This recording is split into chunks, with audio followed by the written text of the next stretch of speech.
শিবকে বলা হয় মহাদেব, কিন্তু কেন? কারণ তিনি শুধু একজন দেবতা নন, তিনি দেবতাদেরও দেবতা। তিনি মহা, কারণ তিনি সীমাহীন, আর দেব, কারণ তিনি করুণা ও শক্তির উৎস। যখন ব্রহ্মা সৃষ্টি করেন, বিষ্ণু পালন করেন, তখন শিব ধ্বংস করেন, কিন্তু সেই ধ্বংসও হয় নতুন সৃষ্টির জন্য।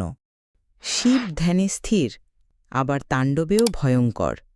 তিনি ত্যাগ করেন, বিষ পান করেন, শ্মশানে থাকেন, কারণ তিনি সমস্ত কিছুর ঊর্ধ্বে। তার মতো ক্ষমাশীল, নির্লোভ, বৈরাগী আর কেউ নেই। এই কারণেই তিনি মহাদেব, সকলের অপরে সকলের আশ্রয়। তাকে বুঝতে গেলে হৃদয়ে স্থান দিতে হয়। তাই শিব মানেই মহাদেব। হর হর মহাদেব। ভালো লাগলে লাইক করুন, শেয়ার করুন আর সাবস্ক্রাইব করতে ভুলবেন না।